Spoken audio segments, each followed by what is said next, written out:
All right, you start your reading, and I'm gonna go grab some more water. All right. You guys take care of Caiti. I'll be right back. It's so silly. It's not silly. This book is great. So I started reading. Just Jack's just wrecking everything. So I started reading this book series like, no, I don't know how long ago. It was a while ago. I don't remember when this was published. Let me look at the front because it was early 2000s.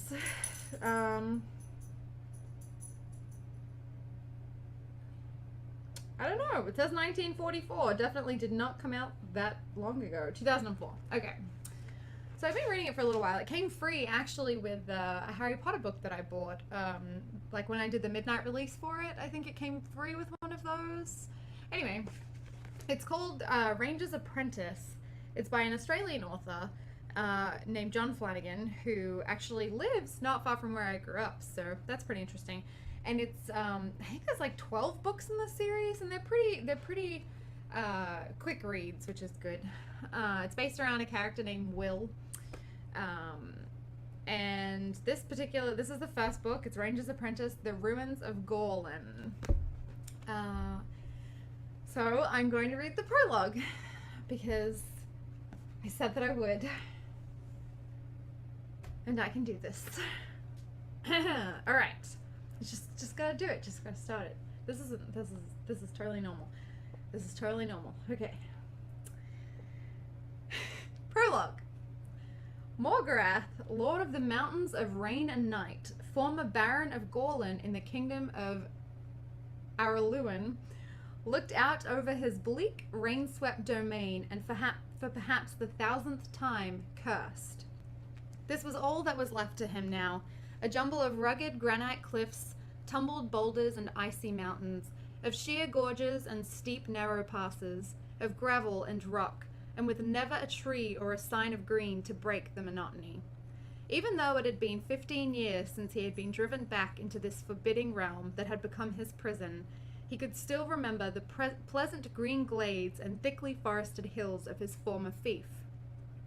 The streams filled with fish, and the fields rich with crops and game. Gorlan had been a beautiful, living place. The mountains of Rain and Night were dead and desolate. A platoon of wargals was drilling in the castle yard below him. Morgorath watched them for a few seconds, listening to the guttural, rhythmic chant that accompanied all their movements. They were stocky, misshapen beings with features that were halfway human, but with a long, brutish muzzle and fangs like a bear or a large dog. Avoiding all contact with humans, the wargals had lived and bred in these remote mountains since ancient times. No one in living memory had ever set eyes upon one, but rumors and legends had persisted of a savage tribe of semi-intelligent beasts in the mountains. Morgorath was planning a revolt against the kingdom of Araluen. Had left Morgorath, planning a revolt against the kingdom of Araluen, had left Gorlan Fief to seek them out. If such creatures existed, they would give him an edge in the war that was to come. It took him months, but he eventually found them. Aside from their wordless chant, wargals had no spoken language, relying on a primitive form of thought awareness for communication. But their minds were simple and their intellects basic. As a result, they had been totally susceptible to domination by a superior intelligence and willpower. Morgorath bent them to his will, and they became the perfect army for him, ugly beyond nightmares, utterly pitiless and bound totally to his mental orders. Now, looking at them, he remembered the brightly dressed knights in glittering armor who used to compete in tourneys at Castle Gorlan, their silk-gowned ladies cheering them on and applauding their skills. Mentally comparing them to these black-furred, misshapen creatures, he cursed again. The wargals, attuned to his thoughts, sensed his disturbance and stirred uncomfortably, pausing in what they were doing. Angrily, he directed them back to their drill, and the chanting resumed. Morgorath moved away from the unglazed window, closer to the fire that seemed utterly incapable of dispelling the damp and chill from this gloomy castle. 15 years, he thought to himself again. 15 years since he had rebelled against the newly crowned King Duncan, a youth in his 20s. He had planned it all carefully as the old king's sickness progressed, banking on the indecision and confusion that would follow his death to split the other barons and give Morgorath his opportunity to seize the throne. Secretly, he had trained his army of the Wargles, massing them up here in the mountains, ready for the moment to strike.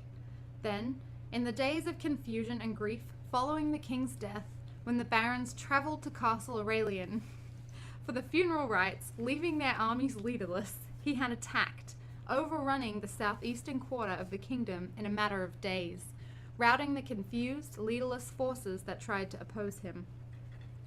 Duncan, young and inexperienced, could never have stood against him. The kingdom was his for the taking.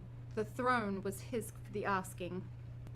Then Lord Northolt, the king's supreme army commander, had rallied some of the younger barons into loyal confederation, giving strength to Duncan's resolve and stiffening the wavering courage of the others. The armies met at Hackham Heath, close by the Slipsunder River, and the battle swayed in the balance for 5 hours, with attack and counterattack and massive loss of life. The Slipsunder was a shallow river, but its treacherous reaches of quicksand and soft mud formed an impassable barrier, protecting Morgorath's right flank. But then, one of those grey-cloaked meddlers, known as Rangers, led a force of heavy cavalry across a secret ford 10 kilometers upstream. The armored horsemen appeared at the crucial moment of the battle, and fell upon the rear of Morgorath's army. The Wargles, trained in the tumbled rocks of the mountains, had one weakness. They feared horses, and could never stand against such a surprise cavalry attack. They broke, retreating to the narrow confines of Three-Step Pass, and back to the mountains of rain and night. Morgorath, his rebellion defeated, went with them, and here he had been exiled these 15 years, waiting, plotting, hating the men who had done this to him. Now, he thought, it was time for his revenge. His spies told him the kingdom had grown slack and complacent, and his presence here was all but forgotten. The name Morgorath was a name of legend nowadays, a name mothers used to hush fractious children, threatening that if they did not behave, the Black Lord Morgorath would come for them. The time was ripe. Once again, he would lead his Wargles into an attack, but this time he would have allies, and this time he would sow the ground with uncertainty and confusion beforehand. This time, none of those who conspired against him previously would be left alive to aid King Duncan. For the Wargles were not the only ancient, terrifying creature he had found in these somber mountains. He had 2 other allies, even more fearsome, the dreadful beasts known as the Kalkara. The time was ripe to unleash them. Yeah. I forgot how to say Araloon. I've read 12 books of that and have called it Aurelian all this time. Emma, give Mom a kiss. And so now calling it Araloon. I couldn't say it. I got stuck because I was like, it's Aurelian. That's how I've read it for 12 books. No. Wargles of the Cotillion. All right. Good job, baby. So if you would like to see Caiti do that. Shelby Chester says saves his audio for future panic attacks. That's really sweet, actually. That makes me feel very emotional.